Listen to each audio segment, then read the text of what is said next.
네, 여러분 오늘은 성령 강림주일입니다.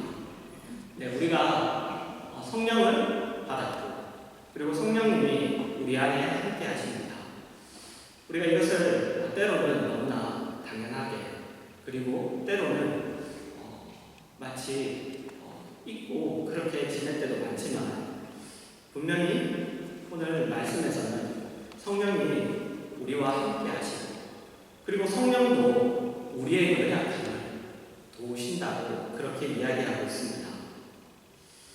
그리고 우리의 연약함을 도우시는데 그 연약함은 우리가 마땅히 기도할 바를 우리가 마땅히 기도할 바를 알지 못하는 것이다. 그렇게 이야기하고 있습니다. 여러분 우리는 기도할 수 있죠. 기도할 줄 압니다. 그죠? 기도는 모든 성도들이 가진 특권입니다. 기도는 결국 기도자가 기도하고 싶은 그 기도하는 사람이 기도하고 싶은 것을 기도하는 것이죠. 기도하고 싶은 것이라 그 기도하는 사람이 그 기도자가 그가 있는 처지에서 가장 필요로 하는 것을 말합니다. 여러분 우리가 우리의 기도 제목들을 한번 생각해 봅시다. 우리가 무엇을 두고 기도하고 있는가? 여러분 무엇입니까? 건강이 있을 수도 있고 경제력이 있을 수도 있고 어떤 우리의 안전이 있을 수도 있고 그리고 자녀들 여러 가지 많이 있습니다. 그런데 여러분 한번 생각해 보시면 한번 되돌아보시면 이런 것들이 아무리 우리에게 좋게 채워져도 그것이 인생의 모든 문제를 해결하던가요? 우리가 기도하는 것들이 우리의 삶에 채워지고 그리고 그런 것들이 허락된다고 해서 우리 인생의 모든 문제가 해결되던가 하는 거 아닙니다. 결혼만 해도 그렇고 직장만 해도 그렇고 우리가 그렇게 좋은 직장 이렇게 우리가 구하지만 그것 자체가 우리가 그것을 받았다고 해서 그것 자체로 모든 인생의 문제가 해결되는 것들은 아닙니다. 우리는 여러분 어떻게 보면 마땅히 기도할 바를 우리가 알지 못하는 것이죠. 우리가 마땅히 기도해야 할 바를 우리는 알지 못합니다. 그래서 우리가 보통 하는 기도를 보면 이렇게 얼마나 어리석은 것을 이렇게 구하고 있는 기도인지 모르죠. 우리가 당해서 한 모든 기도들이 이루어지면 우리가 얼마나 크게 손해보고 있는지를 우리가 모릅니다. 그리고 그 기도들은 사실 따지고 보면 우리가 지금 당하고 있는 어떤 고통을 면하자는 것에 초점이 모아져 있습니다. 그것은 다시 말해서 무엇이 우리에게 유익하고 무엇이 우리에게 옳은지를 우리가 모른다는 것입니다. 우리의 이야기가 아니라 성경에 나타난 가장 위대한 두 사람, 그 가장 위대한 두 사람에게서도 우리가 얼마나 마땅히 기도할 바를 알지 못하는가를 우리가 알 수 있습니다. 한번 함께 보도록 합시다. 신명기 3장 23절에서 26절입니다. 신명기 3장 23절에서 26절을 제가 읽겠습니다. 그때 내가 여호와께 간구하기를 주 여호와여 주께서 주의 크심과 주의 권능을 주의 종에게 나타내시기를 시작하셨사오니 천지간에 어떤 신이 능히 주께서 행하시니 곧 주의 큰 능력으로 행하신 일 같이 행할 수 있으리이까. 구하옵나니 나를 건너가게 하사 요단 저쪽에 있는 아름다운 산과 레바논을 보게 하옵소서 하되 여호와께서 너희 때문에 내게 진노하사 내 말을 듣지 아니하시고 내게 이르시기를 그만해도 좋다니 이 일로 다시 내게 말하지 말라. 여러분 모세의 기도입니다. 가나안에 들어가기 직전이죠. 모세가 나도 가나안 땅에 들어가게 해달라고 하나님한테 그렇게 기도합니다. 그러자 하나님이 안 된다고 하시죠.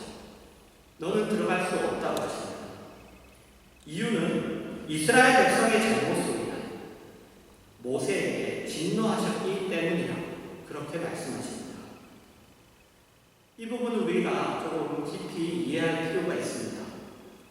모세는 충성된 하나님의 종이죠. 모세는 충성된 하나님의 종입니다. 그가 가나안 땅에 들어가고 싶은 것은 적과 꿀이 흐르는 아름다운 땅에서 그의 노년을 행복하게 그렇게 살기 위해서가 아니죠. 모세는 40년의 광야 생활 동안 이스라엘 백성을 인도하면서 하나님의 거룩하심과 이스라엘 백성의 그 패역함을 너무나 잘 경험한 사람입니다. 이스라엘 백성이 광야에서 하나님의 그 수많은 기적과 그리고 보호하신 속에서도 하나님의 말을 듣지 않았는데 가나안 땅에 들어가 그 아름다운 땅에 그 적과 꿀이 흐르는 그 풍요한 땅에 들어간다면 그렇게 편해지면 오죽할까 하는 마음에서 하나님과 이스라엘 백성을 위하여 가나안 땅에 들어가기를 기도하고 있는 것이죠. 그래서 저를 들여보내 주십시오. 저로 하여금 좀 더 하나님을 위하여 좀 더 이 백성을 위하여 일할 수 있게 주님 해주십시오. 그것이 바로 모세의 그 기도의 진심이라고 생각됩니다. 그러나 하나님은 괜찮다고 하시죠. 괜찮으니 더 이상 이 문제를 가지고 기도하지 마라. 그렇게 말씀하십니다. 우리가 생각하기에는 이상합니다. 그렇게 하나님 앞에 좀 더 그렇게 이스라엘 백성 자기를 위한 것이 아니라 다른 이스라엘 백성들을 위하여 좀 더 그렇게 하려고 하는데 왜 하나님은 이렇게 하실까? 그러나 여러분 우리는 알고 있죠. 그 뒤에 여호수아가 일어나고 사무엘이 일어나고 다윗이 일어나는 것을 우리는 압니다. 여러분 하나님이 하시는 일, 그 일은 우리가 다 측량하지 못합니다. 이런 일은 바울에게 동일하게 일어납니다. 고린도후서 12장 7절에서 10절입니다. 여러 계시를 받은 것이 지극히 크므로 너무 자만하지 않게 하시려고 내 육체의 가시 곧 사탄의 사자를 주셨으니 이는 나를 쳐서 너무 자만하지 않게 하려 하시니라. 이것이 내게서 떠나가게 하기를 위하여 내가 3번 죽게 강구하였더니 나에게 이르시기를 내 은혜가 내게 족하도다. 이는 내 능력이 약한 데서 온전하여지니라 하신지라. 그러므로 도리어 크게 기뻐하고 나의 여러 약한 것들에 대하여 자랑하니 이는 그리스도의 능력이 내게 머물게 하려 합니다. 그러므로 내가 그리스도를 위하여 약한 것들과 능력과 궁핍과 박해와 공고를 기뻐하니 이는 내가 약한 그때에 강함이라. 사도 바울에게 육체의 가시, 그 사탄의 사자가 있었습니다.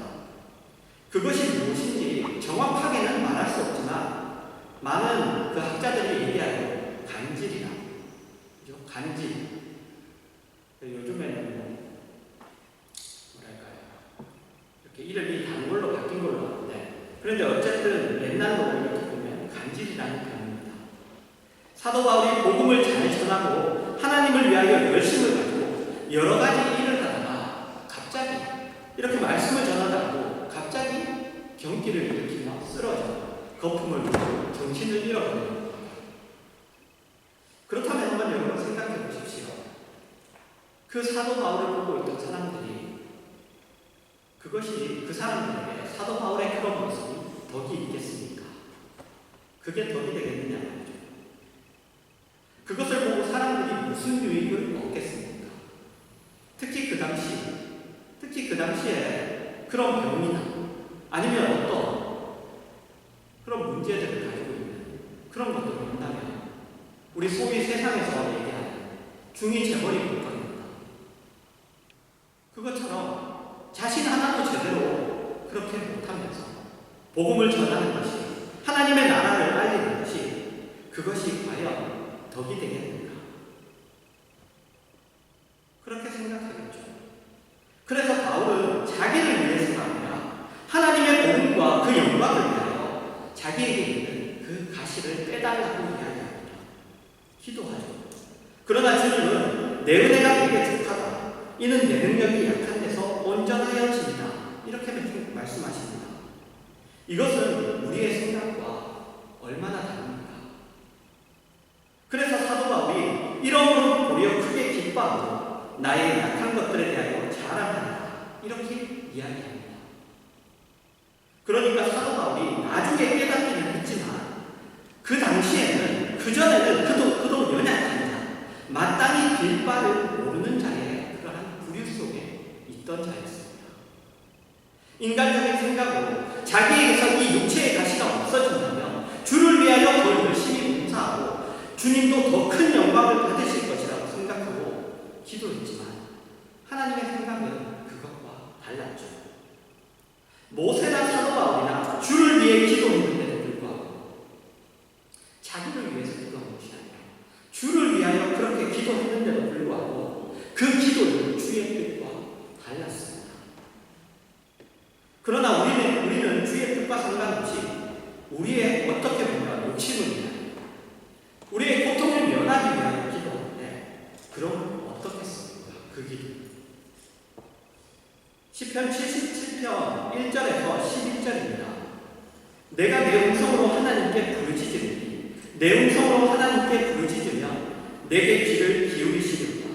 나의 환난 날에 내가 주를 찾았으며 밤에는 내 손을 들고 거두지 아니하였나니 내 영혼이 위로받기를 거절하였다. 내가 하나님을 기억하고 불안하여 근심하니 내 심령이 상하도다. 셀라. 주께서 내가 문을 붙이지 못하게 하시니 내가 괴로워 말할 수 없나이다. 내가 옛날 곧 지나간 세월을 생각하였사오며 밤에 부른 노래를 내가 기억하며 내 심령으로 내가 내 마음을 간구하여 주께서 영원히 버리신다. 다시는 은혜를 베풀지 아니하신다. 그의 인자하심은 영원히 끝났는가. 그의 약속하심도 영구히 패하였는가. 하나님이 그가 베푸실 은혜를 잊으셨는가. 노하심으로 그가 베푸실 긍휼을 그치셨는가 하였나이다. 셀라. 또 내가 말하기를 이는 나의 잘못이라.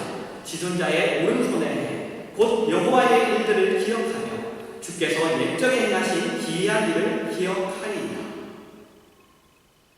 이 시를 쓴 아삽은 1절에서 9절에 이르도록 절망 속에 빠져 있습니다. 절망 속에 빠져서 어떻게 이야기하느냐면, 아니 어떻게 생각하느냐면, 주께서 영원히 버리신다. 다시는 은혜를 베풀지 아니하신다. 그가 인자하심은 영원히 끝났는가. 그의 약속하심도 영구히 패하였는가. 하나님이 그가 베푸신 은혜를 잊으셨는가. 하나님이 노하신 그가 베푸신 긍휼을 그치셨는가. 그가 큰 문제들을 안고 있는데 기도하는데 하나님이 대답이 없는 겁니다. 그래서 잠을 자지 못했다고 합니다. 그래서 그가 별의별 생각, 바로 이런 생각들을 다 했습니다. 그런데 가만히 생각해보니까 하나님이 생각을 바꾸시거나 하나님이 능력을 주신 것이 아니라 내가 미련했구나. 내가 미련해서 이렇게 생각하는구나. 그것을 깨닫게 됩니다. 하나님이 자신에게 그래서 옛날에 어떻게 하셨는지 그 하신 일들을 되짚어보죠. 그러면서 하나님은 언제나 신실하시고 내가 그때는 이해하지 못했지만 하나님이 행하신 일이 그 결과를 놓고 보면 언제나 하나님이 옳으셨다는 것을 기억합니다.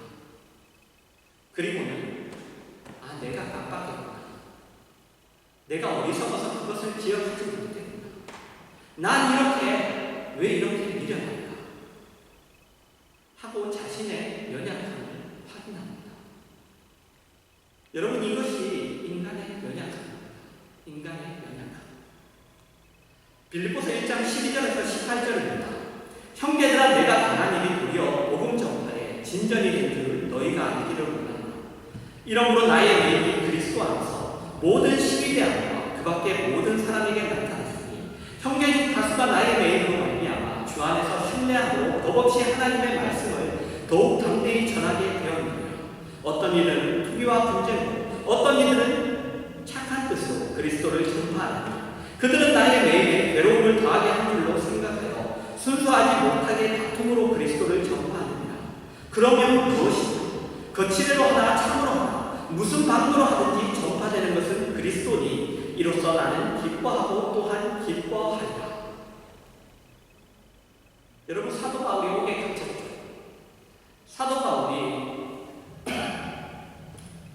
로마 올라가고 올라가는데 모든 사람들이 올라가지 말라고 했습니다. 올라가지 말라고. 성령이 어떻게, 사도 바울이 어떻게 된 것을 그렇게 성령이 나타내 주셨죠. 그래서 올라가지 말라고 하죠. 그러나 사도 바울은 올라갑니다. 그래서 감옥에 갇히죠. 그러자 여러분, 난리가 났습니다. 사도 바울같이 무능하고 성실하고 충성된 하나님의 종이 잡혔으니 이제 어떡하나? 하나님은 왜 사도 바울 같은 사람을 감옥에 가두십니까? 그렇게 잡히게 하십니까? 하나님에 대해 원망도 하고 낙담도 하고 또 의심도 사람들이 합니다. 하나님은 과연 하나님이신가? 도대체 하나님은 지금 세상이 어떻게 돌아가시는지 지금 알고 계시는가? 이런 생각도 들어요. 그리고 사도 바울에 대해서 저 사람이 갇혔는데 그러면 다른 어떤 사람들이 얘기하는 것처럼 사도 바울이 가짜다. 진짜 하나님의 종이 아닌 것이다. 그래서 하나님이 그를 감옥에 가두신 것입니다. 별의별 생각을 다 합니다. 그러나 결과는 어떻습니까? 사도 바울이 잡혀서 친위대 안에 있음으로 말미암아 사도 바울의 신분으로는 만날 수 없었던 그 신분에 있던 그런 사람들을 만나 그들에게 복음을 전하는 일이 생깁니다. 그리고 사도 바울이 갇히자 사도 바울을 지지했던 사람들이 사도 바울을 대신하여 더욱 열심히 복음을 전합니다. 그 복음을 전하고 사도 바울이 가짜라고 생각하면서 그를 반대했던 사람들이 사도 바울이 가짜니까 감옥에 갇혔다고 하며 자기들이 봐라, 우리들이 진짜다. 그렇게 이야기하면서 그것을 증명하기 위해서 더 열심히 복음을 전하는 일이 생깁니다. 사도 바울이 감옥에 갇힌 것으로 인하여 결과적으로 복음에 유익한 일들이 생기는 거죠. 하나님이 하시는 일을 여러분 우리는 모릅니다. 아니 우리가 모릅니다. 우리는 그저 우리의 고통을 기준으로 하고 우리의 짧은 안목을 가지고 쉽게 이것이다 저것이다 생각하고 절망하고 아우성하실 뿐입니다.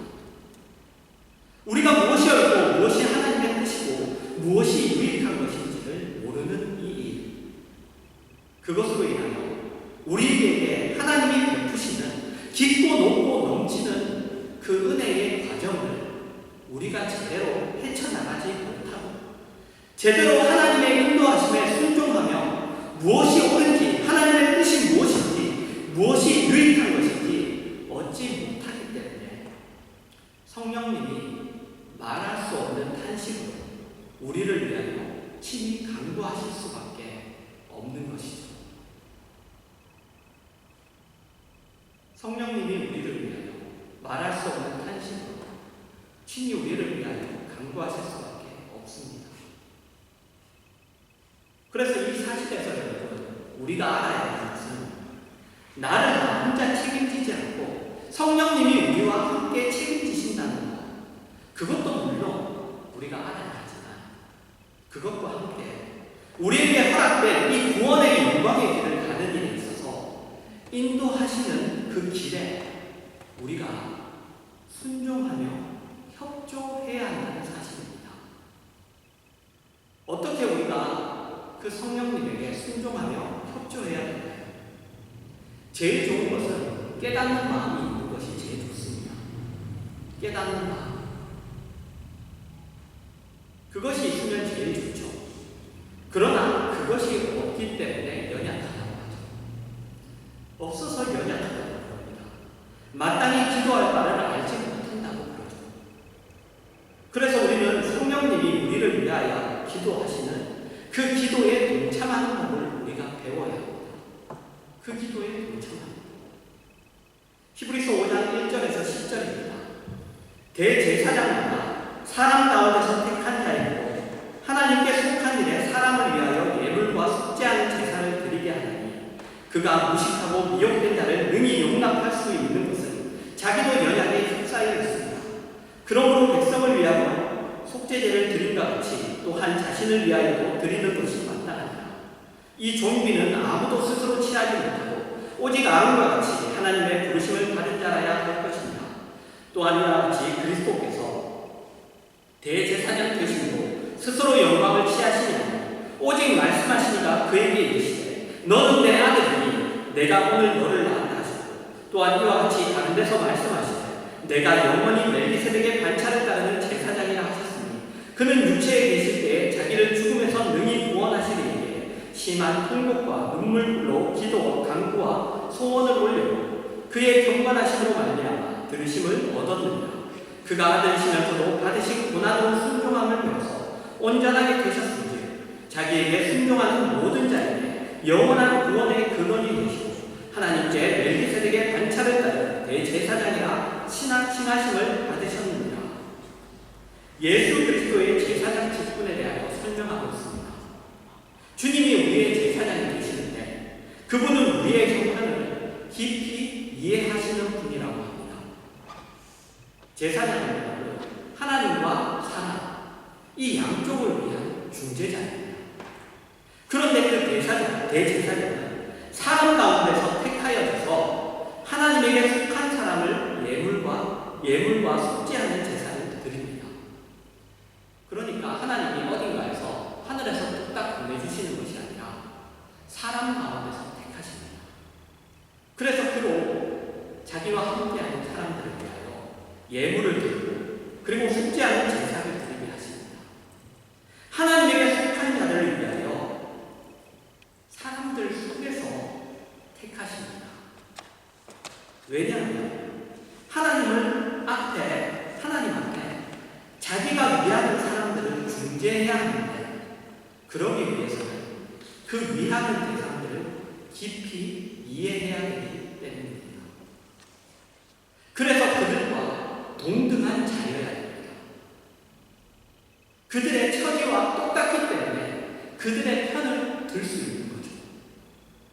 우리의 대제사장이신 예수님이 우리를 위하여 십자가에 달려 죽으셨을 뿐만 아니라 지금도 하늘보다 우편에서 우리를 위하여 간구하시고 계십니다. 아직도 제사장 직분을 수행하시고 계시죠.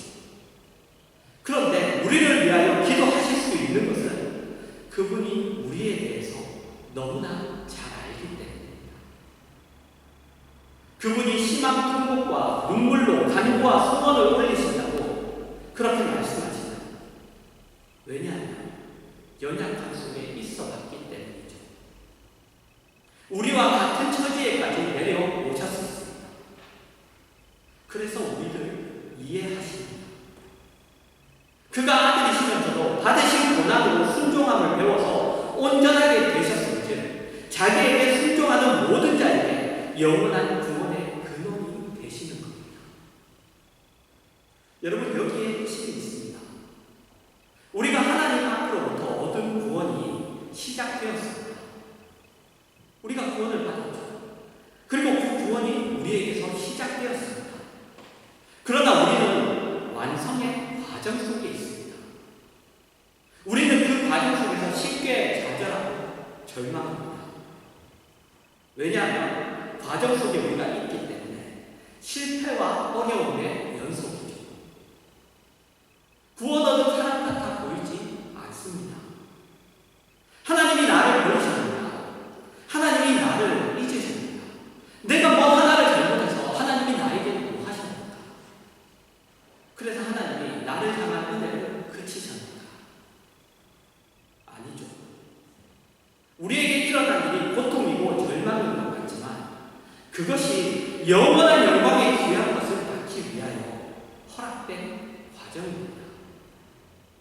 우리가 실패한다고 해서 끝나는 것이 아닙니다. 성령님이 우리 편에 서셔서 우리를 위하여 하나님 앞에 간구하시고 계십니다. 우리는 절대로 취소되거나 우리는 절대로 하나님 앞에 포기될 수 없는 존재입니다. 그렇다면 우리가 해야 될 것은 뭡니까? 그러면 우리는 그냥 가만히 있으면 됩니까? 그렇지 않죠. 그걸 안다면 우리가 가만히 있을 수는 없죠. 목적지가 정해져 있다면 우리는 가만히 있을 수 없죠. 나에게 주어진 것이 어떤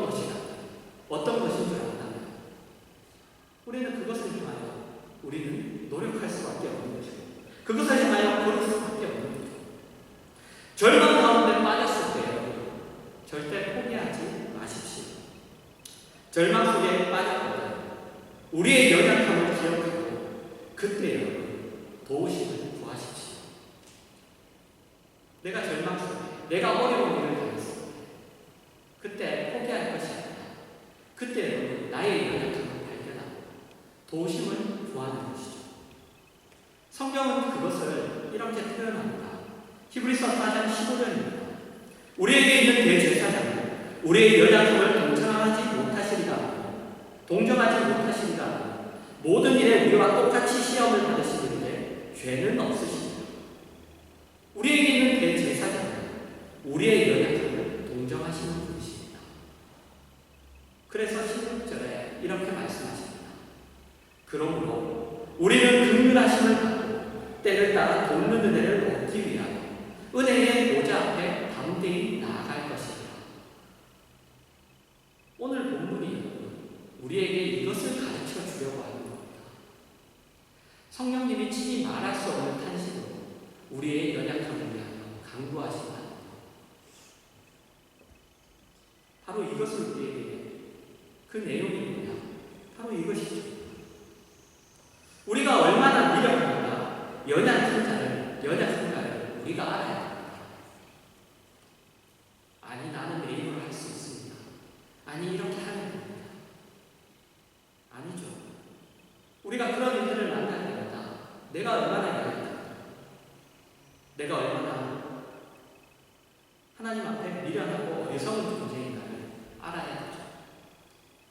그러나 그것을 알고 주저앉아 있는 게 아니죠.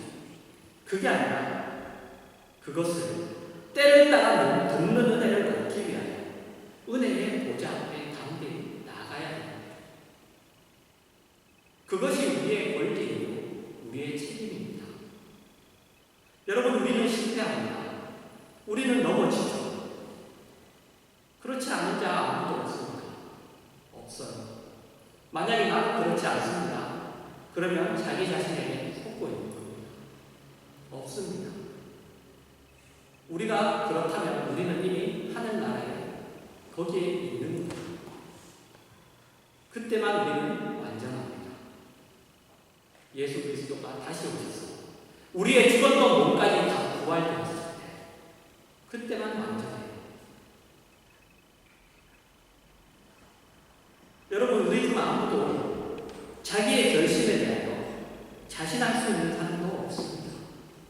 내가 이렇게 결심했다고 해서, 내가 이렇게 약속했다고 해서 없습니다. 그러나 우리에게는 때를 따라 돕는 은혜를 얻기 위하여 은혜의 보좌 앞에 나아갈 수 있는 권리가 있습니다. 그 책임이 있습니다. 우리는 실패하지만 하나님은 실패하시지 않으십니다. 우리가 어떤 존재인지 주님이 아십니다. 우리의 모든 것을 똑같이 경험하셨습니다. 그래서 우리를 위하여 지금도 하늘 보좌 우편에서 간구하십니다. 성령님도 우리 안에 오셔서 우리를 위하여 말할 수 없는 탄식으로 간구하십니다. 여러분, 여기서 탄식이라는 것은 그냥 걱정, 한탄, 한숨 이 정도가 아닙니다. 이 탄식은 우리를 향한 하나님의 그 무한하신 사랑의 애정의 표현입니다. 절대 너를 놓지 않겠다. 절대 너를 포기하지 않겠다는 거죠. 이것이 구원을 얻는 모든 사람들의 현실이죠. 모든 사람들의 형편입니다. 우리는 우리가 당하는 모든 실패와 절망과 낙심 속에서 그것들을 통과하여 더 나은 자리, 유익한 자리로, 거룩한 자리로, 하나님이 기뻐하시는 완성된 자리로 나아갈 수 있습니다. 그러니 당하는 모든 어려움들 믿음에서, 믿음 안에서 여러분 승리하십시오. 믿음 안에서 승리하는 것은 여러분 주 앞에 매달려 이겨내는 겁니다. 견디는 겁니다. 버티는 겁니다. 주 앞에 매달려서 우리에게 알아서 하나님이 너 알아서 이겨내라 하시지 않으십니다. 혼자 싸우라고 하시지 않으십니다.